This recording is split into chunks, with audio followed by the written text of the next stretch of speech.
Welcome into today's session. We're going to talk about how to succeed in a virtual interview. For our agenda today, we're going to start talking about what is a virtual interview, what's different about virtual interviews, what's the same, and how to adapt for success. With COVID-19, we have had to adapt to different styles in how people are going to search for jobs, get interviewed for jobs. So I wanted to spend a little bit of time talking about virtual interviews. So let's begin the discussion with understanding what a virtual interview is. We're going to start talking about the virtual interview. So the virtual interview is pretty simple. It's when a job seeker and a company are just having a conversation using video chat, and they can be hosted on Skype, which is basically a conversation or a chat platform, or say something like Zoom, GoToMeeting, WebEx, and there are other video chat platforms like Facebook. LinkedIn has meetings on it now, Google Chat, which people use for meetings, and other virtual meeting software services. So as long as people are communicating in different locations with video, that's sort of the crux of a virtual interview and how it's a little bit different. Now, obviously, you can be on your phone using a camera that is installed in the computer or on top of the computer, but all of them have a software that you need to install on your computer if you have never used the software before. The first time, just make sure you take a few minutes to install it. It's pretty easy. I'm not real tech savvy, and I was able to plug in my webcam. So that's just a quick and simple overview of how they're different. And here's another tip. If you're not sure how to use Zoom or some of these video chat platforms, YouTube is great to give you specifics and short videos on how to use the platforms and how to set them up. So what are the benefits of virtual interviews? Well, virtual interviews are nice because unlike a phone interview, you can actually see the person's face that is across from you. And if you recall, when we did the presentation on interviewing, that was one of the styles that we said was a little bit tough because you couldn't really see the person's face to get an idea of how you were doing in the interview. You get a lot of nonverbal communication that they can see what you're doing and what your environment is like, and virtual interviews allow the interviewers from more than one location to all be there at the same time, which is very helpful in the days ahead. So that's everything that's really simple to understand what a virtual interview is. So how are they different from in-person interviews? And I want to talk a little bit about how they're different, how they're the same, and what you can do about those differences to be successful.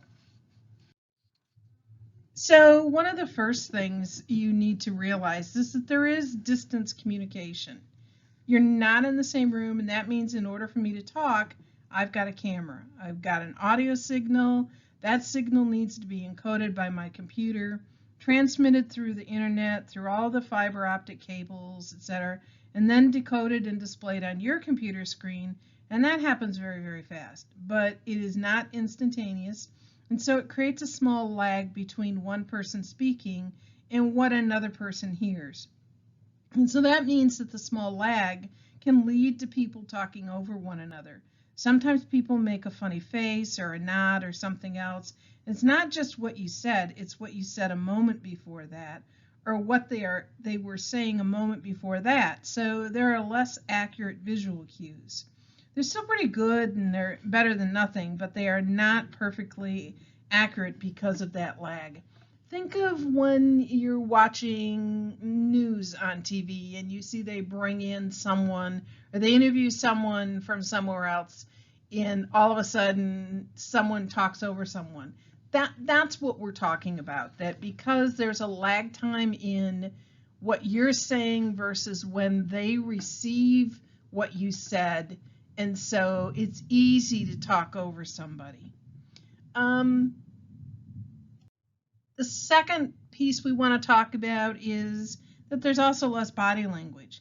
Usually you can see people's faces and you can understand a lot through their faces, but often body postures are not seen, Hand gestures are not seen. And while you do get a lot of visual communication, let's say, if people are putting their hands off screen and making a gesture that's important, or just even waving their hands because they are a big hand talker, that communication gets lost. Even leaning forward in your chair versus leaning back can get lost. So there's less body language. Albeit some body language, and you have to recognize what can be seen by the person across the inner web from you and what can't be seen.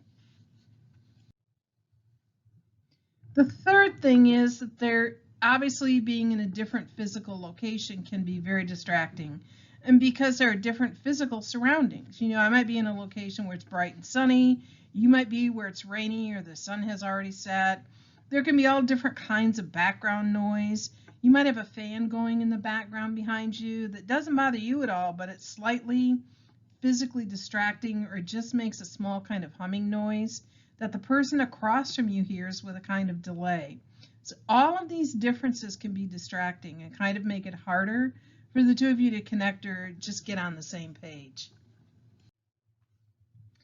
Fourth thing is that your audio and visual setup does matter. So obviously you want to dress in a way that's professional and represents yourself well. You're now becoming your own little film studio. So you've got to think about things like light quality, audio quality, scenery, whether your connection speed is good, and even the location of your camera relative to yourself and relative to everything else going on in your surroundings. The fifth thing is, one of the big things that does take some getting used to is that you're not talking to a person, all right? You're talking basically to a camera lens. And instead of looking at a person, you're going to be looking at a screen where they are. But this is not the exact same location. The person's little picture is not going to be in the exact same spot as that camera lens is. So you have to adjust for that, and we're going to talk about that a little bit later. And the other thing is that when you're talking to somebody, obviously you're in a new environment for a job interview, but you get used to being in a meeting space. Technology requires just a bit of additional focus. It's sort of like if you have ever been on a phone call and there's noise in the background, as you kind of filter out, you can filter it out, but without realizing it, it's a little bit fatiguing and a little bit tiring. So it does take just a little bit extra attention to block up those extra surroundings and keep your attention focused on what you want. And obviously both your device and the person's device can have little messages pop up on their screens. So you might have a reminder about an event coming up. You might have the software is ready to install a reminder. The person might be sitting in an office that has an internal or external window and something walks by the screen and distracts you. So all these things can happen, and while they might happen in a live interview as well, because that person sees you there in the room, there's a little more accountability to each other. So this was just a very fast overview of the differences between a virtual interview and a regular interview, which if you think about it, nothing's really shocking. It just makes sense what we're talking about. We're more going to talk about in a few minutes about the things you're going to have to do differently to adapt to these changes. But you should not, if asked to do a virtual interview, start to feel like this is so different and I don't have a chance at it. It's easy to get the hang of, so don't be put off or scared if the employer wants to do a virtual interview. So let's talk about how they are the same. Obviously, the interviewer's goals are the same. They're still looking for someone who can help them solve a problem, fill a need that they have. Fundamentally, that is all an interviewer is looking for is, I have to do X. I need somebody who can help me with X. And I'm looking for a person who can solve that problem for me. They want someone that they can trust. And they want to bring somebody on that seems low risk. Anytime you hire somebody, you are taking a big gamble because this person is now going to take a paycheck. They need to go through training. They are going to take resources. And all that means is that hiring is always risky. And one of your jobs as a job seeker is to remove as much risk as you can from the hiring process and make the interviewer feel as comfortable with you and your capabilities as possible. and they just want someone fundamentally that helps them sleep better at night, who says, okay, I know that problem is being taken care of. I don't have to worry about this area because Sam is taking care of the problem for me. So if you can do that for them, they'll be sweating less, they'll be happier, and they will just be more confident and comfortable. So every interviewer in every single job is going to be asking the same 3 basic questions. And they are, in some fashion, can this person do the job? Do they have the skills and experience necessary to give me the work that I need to get done? And if they don't have those skills and experience already, is it something that they can learn quickly, or is it something that is too hard for them to learn, or is it something that basically by the time they learn it, I'll have done it a lot faster myself?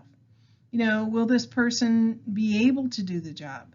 So obviously you have the skills, but the question is, are you committed, motivated? Are you going to be excited about doing the work? Is there any problem in terms of your liability or performance? Are you going to show up every day when you need to put in the time and the hours you need to be successful? And of course, will you play nice with the people there?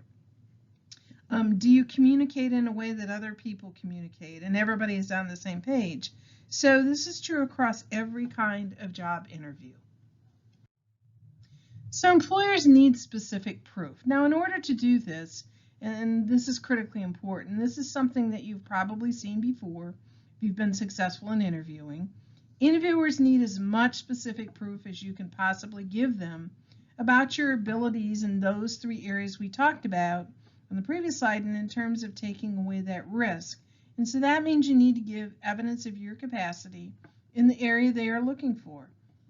The more specific the evidence, the better off you are. Don't wave over details or skip over things, as they make your story more successful. Obviously, you want to talk about your strengths and motivations. We don't want to just skim over lightly the important stuff. Really focus in on what it is that makes you skilled and have examples of your past experiences.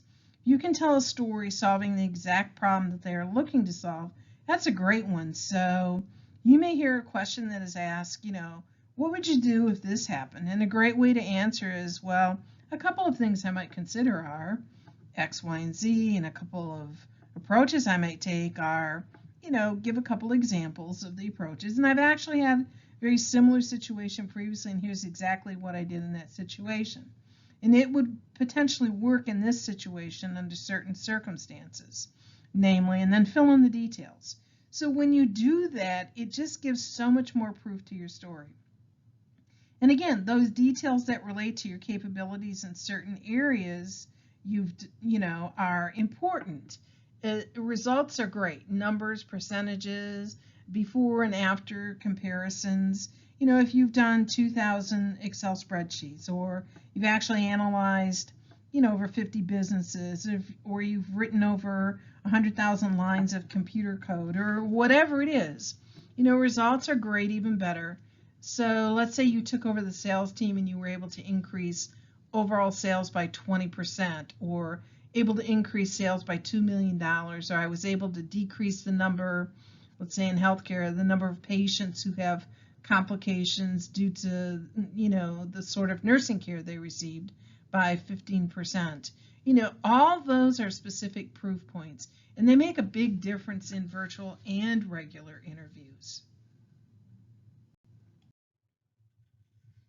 So the other thing to remember is that an interview is a conversation. So many people, when they haven't interviewed for a while, feel like their job is to be ready for the interviewer's questions. They kind of sit there on the hot seat, they brace themselves, sit back, and it becomes sort of awkward. You want to be personable and friendly throughout the conversation. You want to be engaged. If there's a question that fits in the scope of the conversation, ask it at that point. So somebody says, what's a big challenge that you've worked on previously, or what are your biggest strengths for this job? You can follow up with a question by saying, so what do you think are a couple of challenges that we're going to be facing over the next couple of years related to this job? It's important that you do research on the companies prior to going to the interview. They may say, if, somebody says something that's really interesting, they can say, okay, well, actually, one of our biggest challenges is that we're going to be taking our team and making them completely remote or 70% remote, and I'm not sure how we're going to do that and hold people accountable. So you could say, well, wow, that sounds like a really interesting challenge, and I'm excited to be helping you with that. So acknowledge points that are interesting. You can always nod and things like that and go back and forth, though. Don't just be a robot on the hot seat. Make them feel like you're a person who they can trust, and trust comes from a relationship as well as the kind of communication information. So make them comfortable.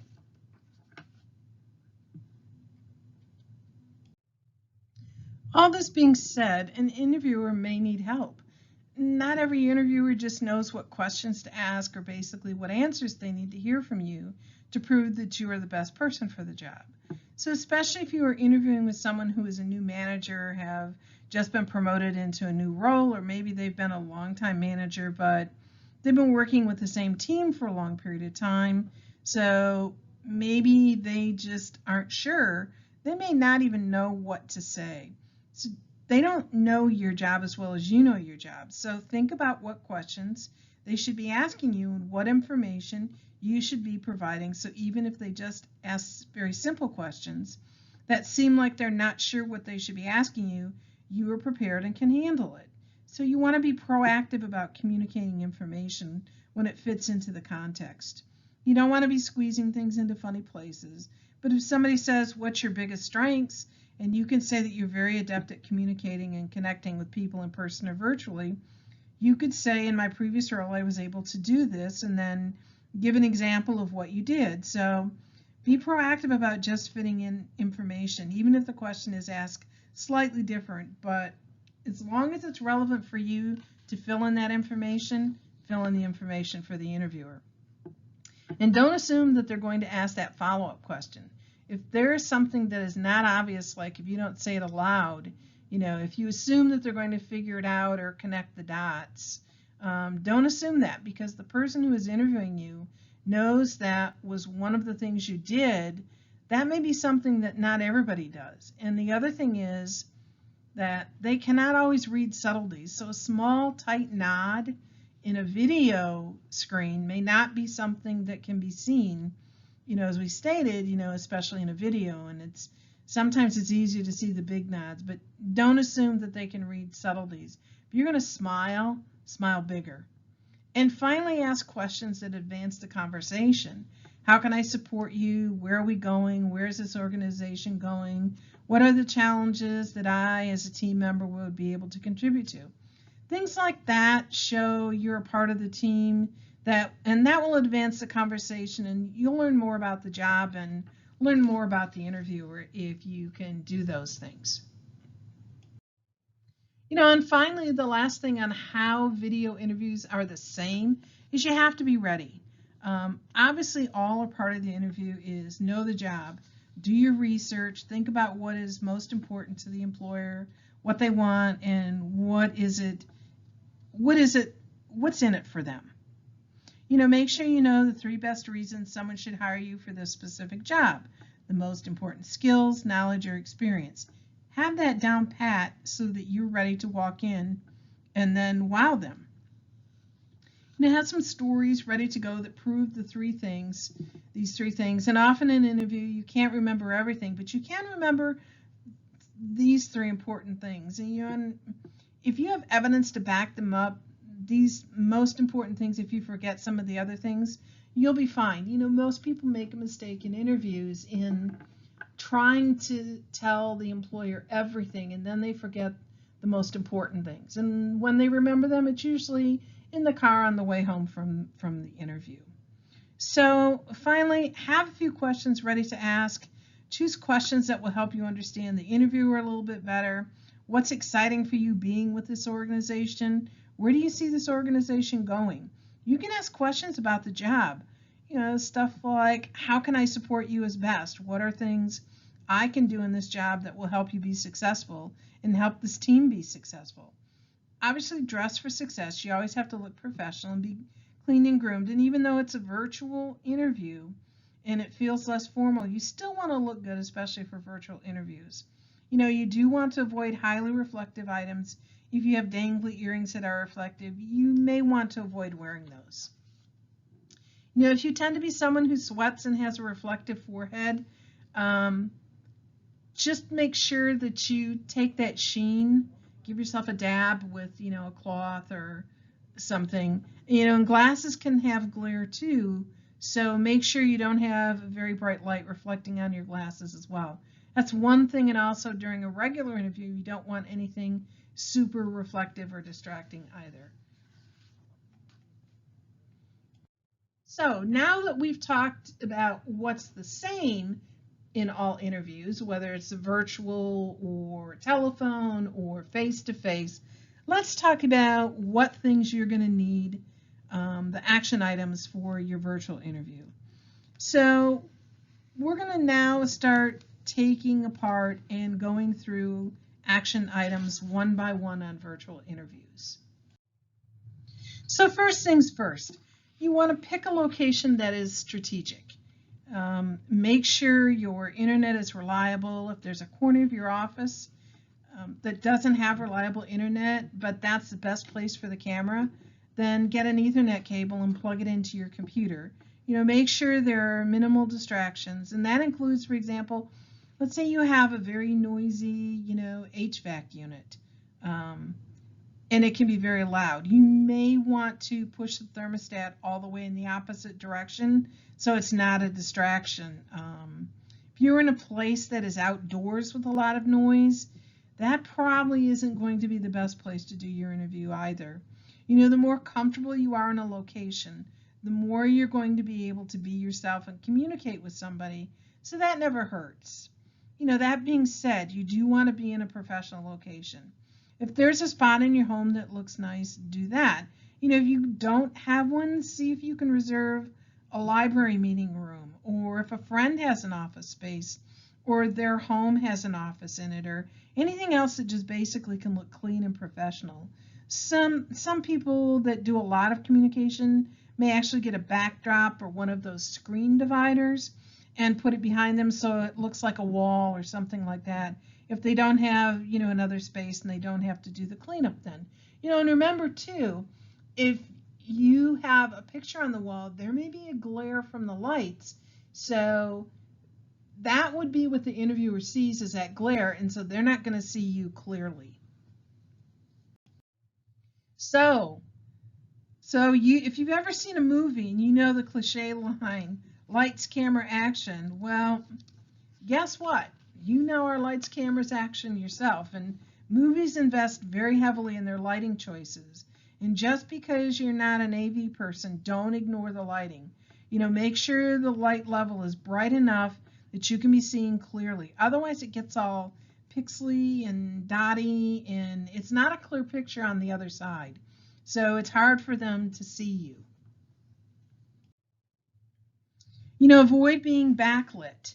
You want to make sure that every light source, that your light sources come from in front of your face and not from behind your face. Otherwise, what can happen is you will look like this person, or a picture where you are a silhouette and the person who is trying to watch you will be very distracted by the light and they won't be able to see your face. So you'll see the whole benefit of the virtual interview will be missed at that point. And that includes any windows in the room. You may have to close off the windows, as it may create too much light in the background and you would be blown out by the light. So you've got to really pay attention to the lighting in the room. So what you can do is you can sit in front of a window so you have a nice natural light coming in from the window in front of you, which makes it easy to see you. Or if need be, put a lamp on each side of you to create front light.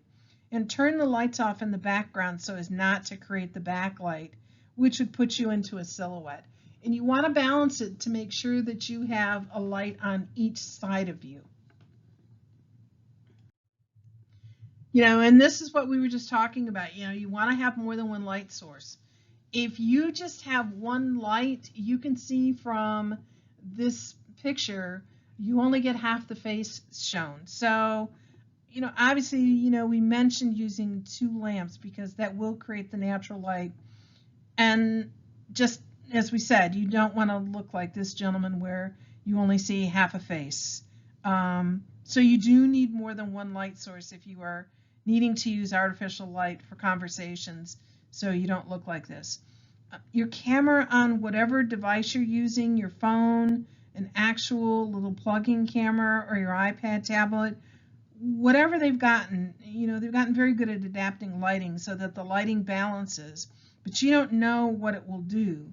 Sometimes if the lighting is like this, it may actually go lighter or darker.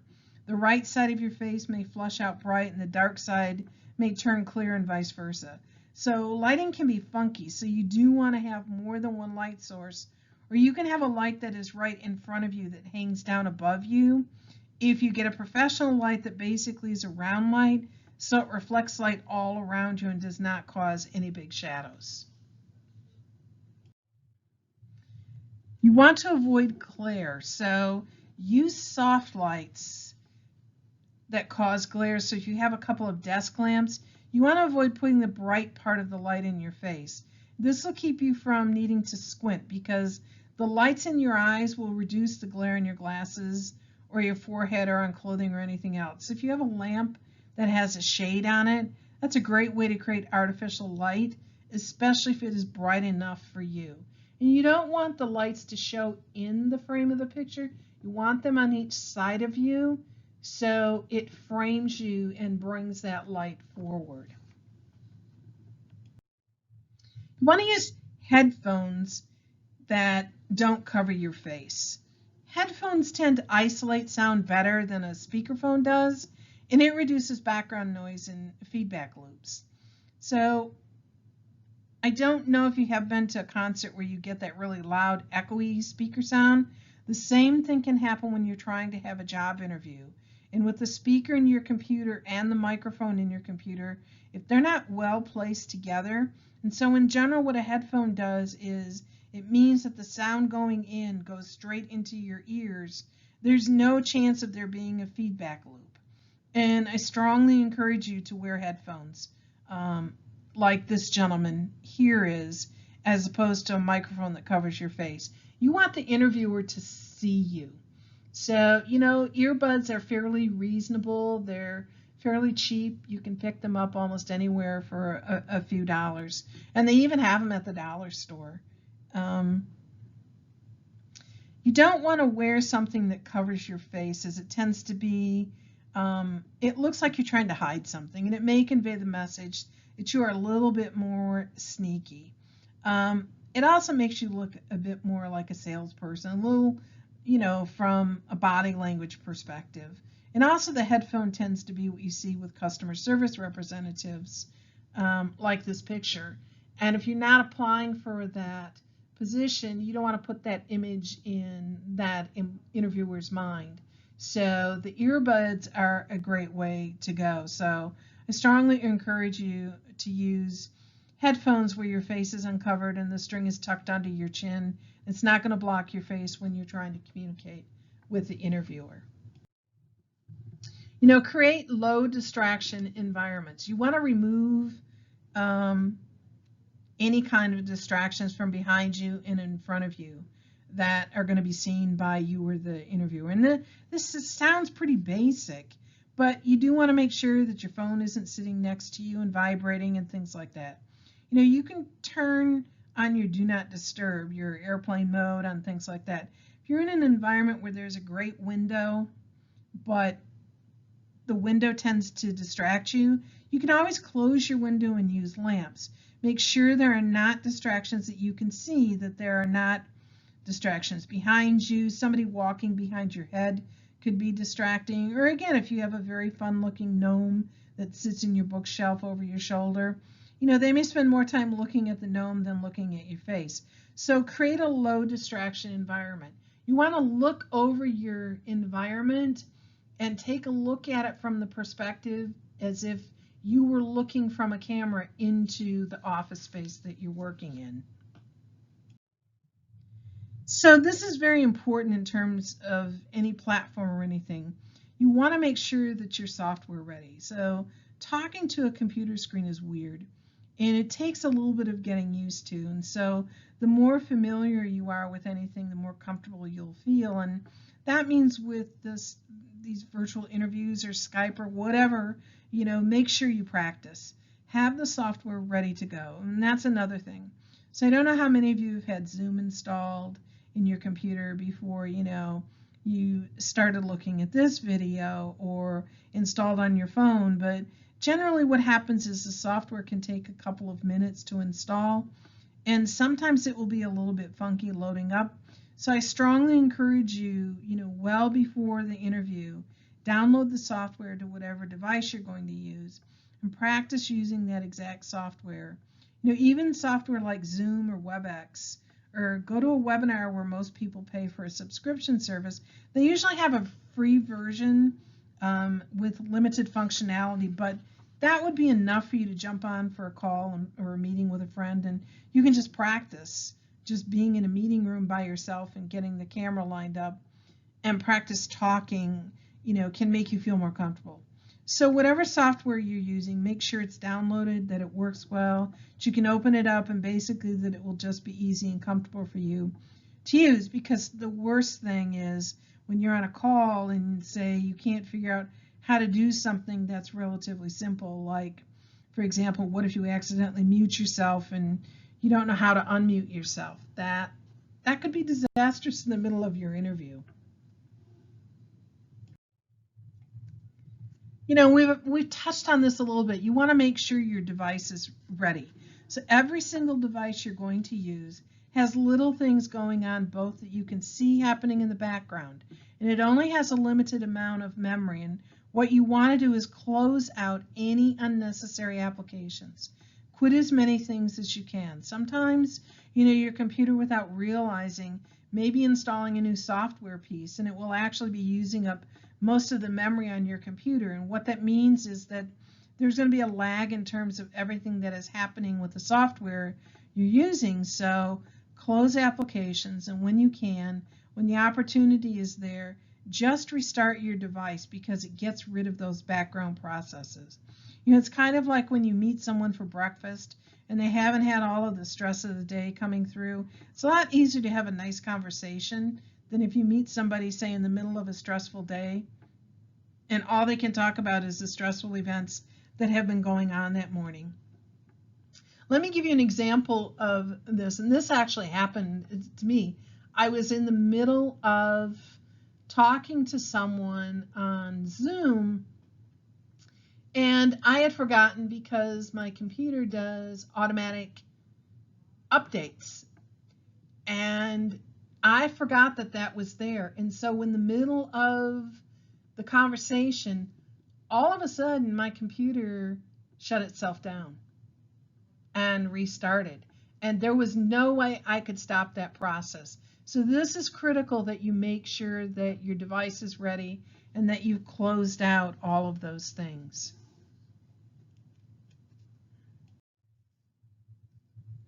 So finally, make sure your internet connection works. Whether if you're at home and it's Xfinity, Comcast, CenturyLink, and oftentimes computers will try to bump you on your network, and that's happened to me, where I'm on and all of a sudden the network's gone. So make sure it's putting you on the correct, most reliable network that you can. If you do have a router or a modem, that can get to be a bit funky too, so just make sure that you just unplug it at least 10 minutes before your interview and plug it back in, so there's time for it to reset and let everything load back up. It's the worst when calls fail and you feel like you're playing defense because you can't hear certain words that people are saying, because the technology you're using isn't supporting you in the way you need to be supported. And you have to make sure the webcam is ready. Just test it. And if you aren't used to seeing yourself on a webcam, you might want to practice, because it's a bit unnerving the first couple times you do it. There is a software program called Eyeglasses. It's a plugin for Apple devices. What it does is you can use it on any device. It helps you do a little bit of filtering, but you can use it to make sure your camera is in the position that you want it to be in. So make sure there are no smudges on the lens on the device you're using, and that's especially true on the phone. But a tablet or a computer that you handle a lot also, make sure it's smudge free. And make sure your webcam is lined up so that you are in the center of the frame. So basically, you are sitting off to the side the whole time. And we've already talked about lighting distractions. You want to stabilize your webcam. Something else that can be relatively basic, but if your camera is already in your computer, you still need to make sure your camera is positioned on a steady surface. If your desk is wobbly, it's going to be harder for the interviewer. If your whole face is shaking up and down, that can be quite distracting.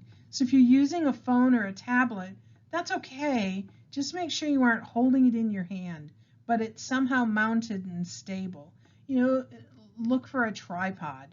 If on the off chance you say you're stuck at work and you need to take a virtual interview from the car, you can actually just get a stand for your phone the same way you use it for your GPS, and that'll hold it steady and stable in a place that you can't knock it over and mess it up. Another thing is if you have somewhat of a double chin, and that would include me, you want to make sure the camera is lined up with your top of your face. The first time I saw myself on a webcam, I just said, oh my. So this is just a little trick. So if your chin has to be tucked down to look at the camera, what happens is that all of the skin in your neck is going to fold over, and it's going to make you look like the sketch of the gentleman, in the picture. So it's really going to emphasize that double chin.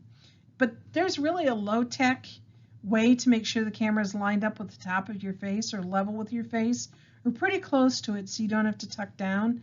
And that's simply just using a stack of books under your computer. And I would put them side by side. Don't take a single stack in the middle because that's going to make your laptop, wobbly. But what you can do is just use a stack of books under your computer, the monitor, whatever you need, or your laptop, whatever you need, so you don't have to tuck down. And that's simply just using that stack of books under there to raise it up so the camera is level with the top half of your face. Easy fix, low cost. You want to position the webcam for eye contact. So that's really important. When you have this window, there's this person's head is picked up in the window and you want to drag it over so it is directly below wherever your camera is. And that way you are making eye contact with the person, even if you are looking, right here, it's pretty close to where the camera is, and so it's going to be looking like to the person who's watching virtually that you're making direct eye contact with the person. So if your picture is over to one side or the other, then it's going to look like you're looking over their shoulder the whole time, and they may be wondering what it is that you're looking at. So line up the picture and then drag it wherever you need to do so it's in line with your camera, and that way it will look like you're making great eye contact throughout the conversation. And you don't have to be looking at the camera in this instance. You can be looking right into their eyes directly below the camera. And because it is close to where the camera is, it will look like you are making eye contact. So that's all there is to know about making eye contact. So as you can see from this slide, I circled the arrow, and that's your webcam. And instead of just looking at that, you can see we took the person's picture and we pulled it over so it is centered directly under that. So if you're looking at them and looking in their screen right here, what happens is it's going to center you so that it looks like you're making direct eye contact with them and not looking over a shoulder or you're off kilter. The other thing to understand is just to know what the interviewer sees. Whether the interviewer sees your arms or just sees your face, that way you'll know if your hand gestures are going to be visible or not. You'll know what background is going to be behind you, and you can do that just by testing out the device that you're using and the software that you are using. For example, Zoom will actually close in a little bit closer so you get a better, cleaner headshot. So it's helpful to know what the interviewer sees so you can clear out any visual distractions and whether hand gestures get seen by the camera. You know, if you're a person that talks with your hands, you're going to have to practice that, you know, to see if they're going to be able to see your gestures, because if that is a close-up on your face, then your hands are not going to be seen. So just be aware that certain gestures are not going to be on the screen unless they are near your face. And if you want someone to see your hand movement, you just got to make sure it's within the visible window that they are able to see. So it's a little square, it's a little 3x3 square, but you got to make sure that whatever you're doing, you can fit into that. The other thing is there can be a lag, you know, as we talked about before.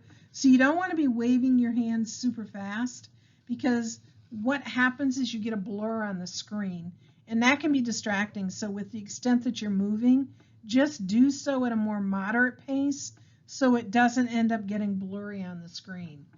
It'll just look, you know, like this picture, that you move so fast that it blurred everything out, and then they can't see you. The other thing is that you do want to be a little less subtle when expressing, even though you're going to be in the picture might be a lot smaller and you might be a 2-inch square on somebody's screen.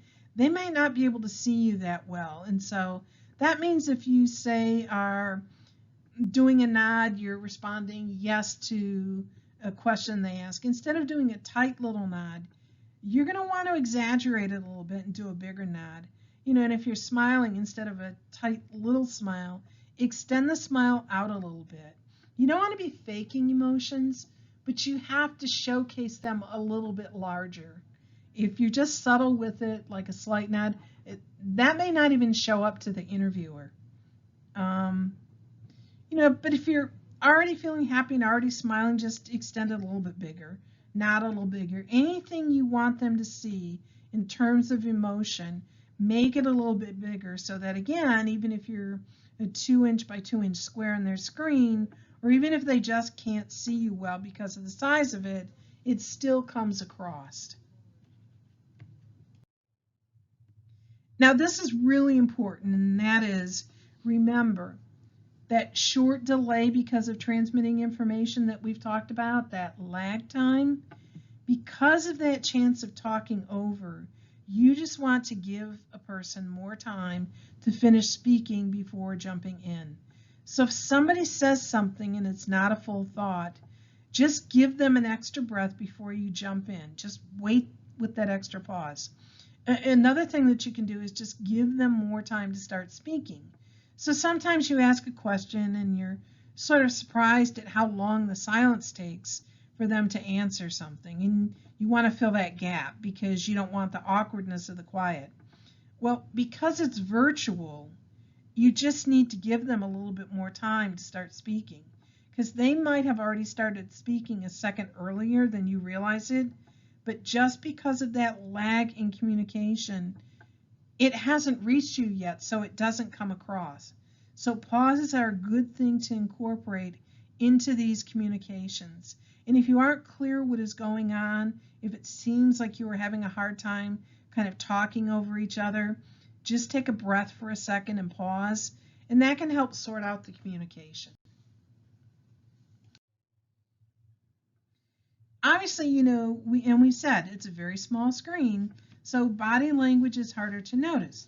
You're, again, going to try to be looking at the person, looking at the camera, and if you have a note you're looking at, it's harder to get the same level of communication in terms of visual communication or in terms of audio communication that you would in person, even though it's pretty good. So you don't want to give long run-on answers.